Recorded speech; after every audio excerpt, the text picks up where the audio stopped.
di dunia ini cuma paling kita umur berapa tahun aja, Pak? Paling lama kan 100 tahun, Pak. 80 tahun pun udah sangat-sangat, Pak. Udah mau minta mati, Pak. Tapi kalau di sana itu kekal loh, Pak. Bapak tahu nggak arti kekal? Kekal itu nggak tahu kita berapa tahun nih kita di sana. Entah 1.000.000 tahun, 1 miliar tahun, 1 triliun tahun, kita nggak tahu, Pak. Kalau di dunia, kalau udah 70 tahun pun udah capek, Pak, hidup, Pak. Kalau ngopi terus, ngerokok terus di surga, nggak ada kena penyakit jantung, Bu, kira-kira? Ya, enggak lah, Pak. Bapak jangan memikirkan antara di sini sama di surga. Di sini kan cuma buat ujian, Pak. Ujian, ada sakit, ada TBC, ada muntah berdarah, ada semua. Oh, di sana kan udah diberitakan tidak ada penyakit, tidak apa ya. Istilahnya udah tuh kita bersenang-senang aja gitu loh, Pak. Jadi nggak usah mikir lagi gitu. Saya ngiler jadinya Bu Yuni, kalau di surga bisa gimana ngerokok. ya? Bisa ngerokok. Ya ngerokok, terus bidadarinya tadi katanya yang di surga nggak mau di bawah 5 menit ya, nggak mau di bawah 5 menit, maunya wah, dan tegak terus kata siapa ya, Ustadz siapa itu tegak terus. Oke, kita tampilkan videonya Pak ya, sebentar ya. Kita tampilkan videonya ya, jadi tegak terus. Oke, ini masalah tegang nih. Muslimin, tapi kata Rasulullah, kesibukan para lelaki nanti di dalam surga adalah, malu saya ceritakannya nih. Padahal kesibukan para lelaki yang masuk surga di surga adalah memecah perawan istri-istrinya. Perawan terus. Habis malam pertama dapatkan perawan istri, selesai dia perawan lagi. Gitu. Serius, Pak. Bagusnya ibu-ibu nggak ikut dengar pengajian ini. Ini khusus bapak-bapak. Kata Rasulullah, maaf ini hadisnya sahih. Tolong baca nanti dalam kitab Tamasya ke Surga oleh Syekh Ibnul Qayyim Al-Jauziyah. Judul aslinya adalah Hadil Arwah ila Biladil Afrah. Rasul berkata, maaf, zakar laki-laki ketika dia berdiri karena syahwat selama 70 tahun berdirinya. Yes. Cuman 70 tahun Bu Yuni, berdirinya gimana Bu Yuni? Untuk memperpanjangnya kayak STNK gitu. Ya, udah lah, Pak. Kan itu urusan nanti, Pak. Kalau 70 tahun nggak jadi deh Pak Piong, saya mundur deh, nggak seru katanya kesal. Cuma 70 tahun. Salam mengetahui keadaan surga, maka Rasulullah Shallallahu Alaihi Wasallam dasarnya adalah Al-Quran di dalam surah Ar-Rahman. Coba dibuka di sana bisa Pak Pion. Jadi penghuni surga itu bidadari yang masih montok, masih muda semua. Kemudian Rasulullah juga mendapatkan keterangan-keterangan dari Allah melalui malaikat Jibril bahwasanya penghuni surga itu orangnya seluruhnya memiliki badan ini ataupun memiliki kedagingan ini berubah. Orang yang hitam di dunia ini kayak Bilal itu kan, Bilal sahabatnya Rasulullah sebagai muazzin pertama. Bilal itu yang sandalnya di surga pada nih, bukan itu Bilal? Bukan. Jadi bukan itu ceritanya, yang surga itu bukan Bilal, si ini Nabi Idris atau lupa saya itu ya. Jadi Bilal ini Rasulullah katakan di dunia dia memiliki badan hitam jelek ya kan. Yang namanya budak pada zaman Rasulullah itu kan rata-rata, bukan rata-rata, boleh dikatakan 99% itu adalah budak-budak itu adalah orang-orang kulit hitam. Tetapi sampai di surga dia tidak lagi menjadi hitam. Semuanya ganteng, putih, mulus, kulitnya halus, selembut kapas, semuanya seperti itu. Termasuklah bidadari dan bidadara. Kemudian apa itu bidadari dan apa itu bidadara? Bidadari itu sebutan untuk pelayan kepada manusia yang menjadi penghuni surga. Jadi setiap manusia yang masuk ke surga itu seperti raja. Dia memiliki pelayan 72 pelayan bidadari. Apa yang dilayaninya? Seluruhnya dilayani. Apapun yang menjadi kebutuhan penghuni surga, yang menjadi kenikmatan para ahli surga ataupun penghuni surga, sang bidadari siap melayani. Wow, Baik luar maupun dalam. Wow. Waduh, Pak Dhani, ini beneran apa enggak sih Pak Dhani? Ini benar-benar tapi di Al-Quran ada sih bidadari ya. Iya ada. Nah ya kan. Sama juga bidadara tadi. Bidadara juga demikian. Siap melayani. Ia melayani perempuan yang solehah, melayani seluar dalam juga sebagai pelayan dia, sesuai keinginan sang penghuni surga, bukan keinginan bidadara, bukan. Jadi bidadara itu ataupun bahasa kita ya, bahasa awam kita, anggap aja itu laki-laki, kan bidadara itu artinya laki-laki. Ya. Yang melayani wanita yang penghuni surga. Sama. Kalau wanita penghuni surga itu menginginkan bidadara yang diberikan oleh Allah, bisa nggak ada masalah. Karena di dalam surga itu tidak ada hukum. Itu yang pertama. Yang kedua, di dalam tidak ada hukum-hukuman lagi, tidak ada ibadah-ibadahan di dalam Islam. Tidak ada ibadah, tidak ada hukuman. Kemudian rasa benci. Pokoknya senang-senang pada nih ya, senang-senang apa yang mau dibuat, bebas gitu ya. Iya, bebas sesenang mungkin.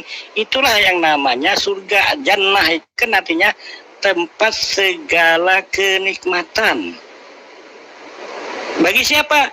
Bagi penghuni. Seks tidak ada lagi di sorga. Kalau ada sorga yang lainnya mengatakan makan minum seks, silakan.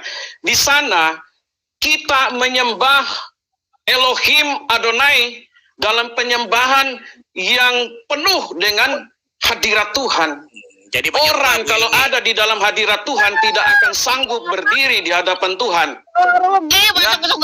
Jadi kalau kita menganggap sorga itu seperti di bumi, itu sebuah ajaran yang sesat menurut saya. Ajaran yang sangat sesat. Karena sorga itu tidak terdiri lagi dari makan dan minum. Kita tidak memerlukan makan dan minum di sorga. Karena kita sudah hidup di dalam dimensi kekekalan. Kita sudah terlepas dari namanya hukum gaya tarik bumi. Sebentar dulu Mbak Yuni, jangan tanggapi dulu sebelum saya bicara. Siapa mau dengar suara ini? Kalau Yuni bicara begini, siapa mau dengar suaranya? Tidak, orang lain tidak mendapat pencerahan. Ya tolong dikendalikan dulu. Ya, tolong dikendalikan dulu.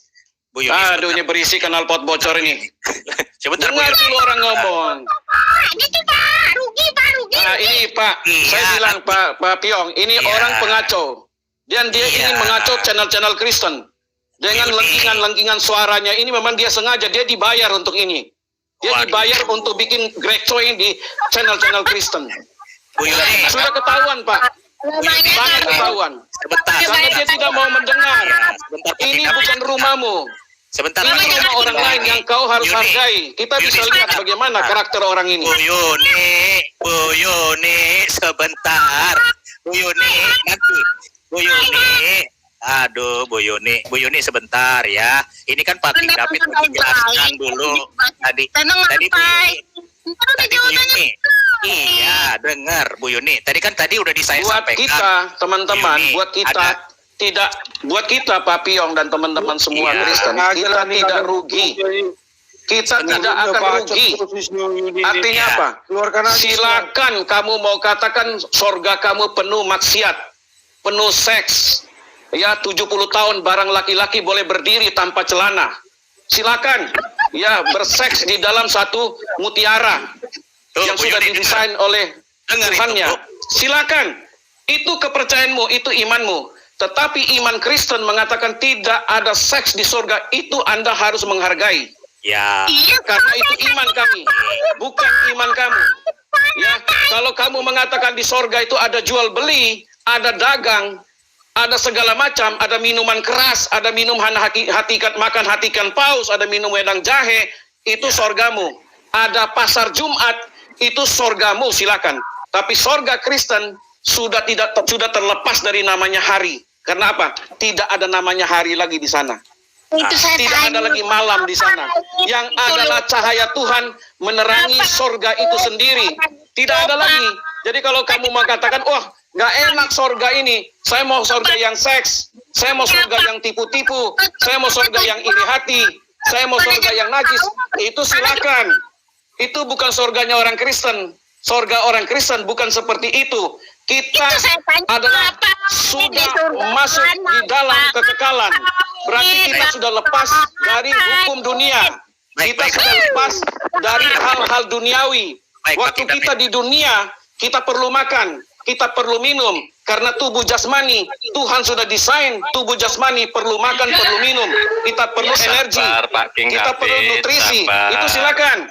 Tetapi tubuh rohani kita, tubuh yang telah ditebus dengan darah itu, tubuh kemuliaan yang Tuhan berikan itu, sudah lepas dari hal-hal duniawi.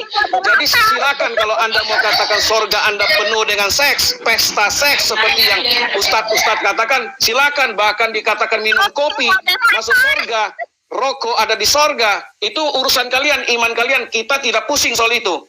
Ya, kita mencerahkan orang-orang yang ada di luar sana, yang menangkap siaran Piong 77 ini, bahwa di sorga Kristen tidak seperti itu sesuai kitab Wahyu.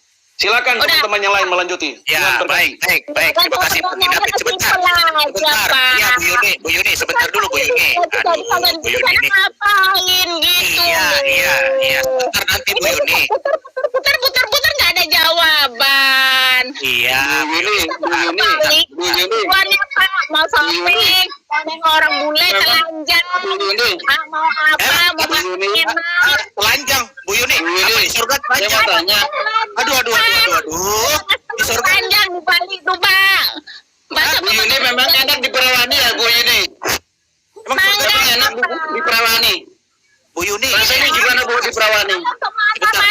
Kemana-mana ada tujuannya, Pak. Niat kita tuh mau kemana? Nah, kalau udah saya tanya baik-baiknya, di kalian tuh di tiga Kristen ngapain? Iya, oke, sebentar. Tembok. Udah gitu saya tanya, apa? Bu Yuni. Apa? Bang ada 12 banding Israel aja. Gimana sih Bu rasanya diperawani Bu? Sekarang Bapak urutin dulu, Pak. Kira-kira Pak Ubaca, ada Bu Yuni loh, jangan gitu. Pak. Neraka loh, Pak. Bu Yuni. Iya. Sebentar dulu. Bu Yuni, sebentar dulu. Bu Yuni, diam dulu. Bu Yuni ini makan apa sih sampai kayak begitu ya, Bu Yuni ya? Cepet banget jalan suaranya. Begitu. Buset, Gimana tahu. suaranya udah kayak sareng rombeng. Bagaimana mau dengar Pak? Sudah mengencing. Jelas lagi suaranya. Sebentar. Ya, ini di sini juga ada Pak Dani. Sebentar Pak Ubaca dan yang lain sebentar. Di sini ada Pak Dani juga. Itu nama anak-anak Israel, karena bangsa lain itu di mata Tuhan adalah goyim atau bangsa non-Israel, dan keselamatan hanya datang dari bangsa Yahudi. Jadi keselamatan itu tidak pernah datang dari bangsa lain, dan orang-orang bangsa lain atau kita goyim itu disebut juga Israel rohani yang dicangkokkan menjadi satu iman di dalam Yesus Kristus.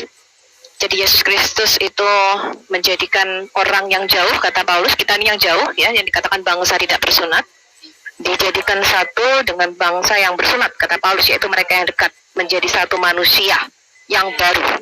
Ya, itu iman Kristen. Jadi Rasul Paulus mengatakan di dalam Yesus Kristus, kalian yang jauh, tadi yang disebut bangsa-bangsa tidak bersunat, yang tidak mengenal hukum-hukum Allah, itu dijadikan satu dengan orang Yahudi yang disebut orang yang dekat dengan Tuhan, atau yang mengenal Taurat dan mengenal hukum-hukumnya Tuhan. Dikatakan menjadi satu manusia baru. Ya, jadi tadinya ada batas tembok antara orang Yahudi dengan goyim atau kita yang non-Yahudi. Kemudian keselamatan datang dari bangsa Yahudi, sehingga bangsa-bangsa lain itu disebut Israel rohani. Ya, Rasul Paulus mengatakan tadi kamu jauh, sekarang kamu menjadi satu kawanan dengan satu gembala. Yesus mengatakan ada domba-domba lain ya yang akan aku gembalakan juga yang bukan berasal dari kandang ini. Artinya dari bangsa-bangsa lain. Dan dikatakan di dalam kitab Wahyu, mereka dari seluruh bangsa, suku bangsa, kaum, bahasa yang ditebus oleh darah anak domba. Jadi keselamatan untuk masuk surga syaratnya adalah harus tercatat di dalam kitab kehidupan anak domba, ditebus oleh anak domba dan lahir baru. Jadi syaratnya bukan Kristen KTP atau KTP-nya Kristen, tetapi harus lahir baru, kata Yesus. Ya, itu adalah syarat masuk surga. Kemudian yang kedua, Yesus mengatakan kepada ketika orang Saduki datang, orang Saduki ini merupakan salah satu sekte Yahudi. Jadi ada beberapa sekte Yahudi pada zaman Yesus, Saduki, Farisi, Asana, dan beberapa sekte lainnya ya, ada beberapa sekte lainnya. Ketika orang Saduki ini datang, walaupun dia orang Yahudi ya, orang Saduki ini tidak percaya kebangkitan, walaupun mereka memegang kitab Taurat dan kitab para nabi yang sama, mereka tetap mengharapkan pikirannya sama tuh kayak bangsa-bangsa lainnya, yaitu ada seks di surga. Ya, jadi ketika orang Saduki datang, walaupun mereka ini orang-orang Yahudi, mereka masih pikirannya karnal ya atau keduniawian. Sehingga Yesus mengatakan kamu sesat. Ya, jadi sekalipun mereka orang Yahudi, mereka tetap beranggapan di surga nanti kita akan pesta senang-senang, karena itu gambaran surga dari bangsa-bangsa sekitarnya atau bangsa-bangsa goyim, yaitu bangsa-bangsa tidak mengenal Allah. Tetapi Yesus mengatakan, ya, kamu sesat, ya, karena kamu mengajarkan mengawinkan di surga. Ya, Yesus mengatakan di surga kamu akan hidup seperti malaikat karena kita dalam rupa roh ya, yang kita sebut dengan tubuh surgawi. Jadi tubuh surgawi itu beda dengan tubuh duniawi. Ya, tubuh duniawi ini akan ditaburkan dalam kebinasaan, tetapi nanti yang bangkit itu adalah tubuh rohani. Sehingga Yesus mengatakan surga bukanlah tempat persoalan makan dan minum. Apakah ada makan dan minum? Ya mungkin saja karena kita ada perjamuan anak domba di surga, tetapi bukan lagi satu kebutuhan. Jadi kita bukan hidup karena makan dan minum itu. Ya, karena tubuh surgawi itu tidak memerlukan makanan dan minuman untuk hidup karena dia sudah dalam rupa roh yang kekal. Ya, kemudian Yesus mengatakan tidak ada lagi seks. Kenapa? Karena seks ini diperlukan untuk prokreasi, jadi untuk melestarikan jenisnya. Seks ini hanya digunakan Tuhan agar kita beranak cucu karena kita ini tidak kekal di dunia ini. Ketika nanti kita hidup kekal di surga, maka tidak ada lagi seks ya. Sehingga kita bisa beres dengan yakin, kita katakan di luar Kristen adalah sesat, termasuk yang mengajarkan mengawinkan di surga adalah ajaran sesat. Ya, ajaran sesat adalah yang mengajarkan ada kawin, mengawinkan, ngaceng 70 tahun di surga. Karena itu Maryam 71 berlaku atas mereka, yaitu mereka akan masuk neraka dan mereka akan kekal di dalamnya. Dan itu sudah menjadi satu ketetapan dan menjadi satu bukti. Nanti ketika di kitab Wahyu dikatakan ada kitab-kitab dibuka. Ya, ketika ada tahta putih, tahta pengadilan Tuhan, dikatakan semua kitab akan dibuka.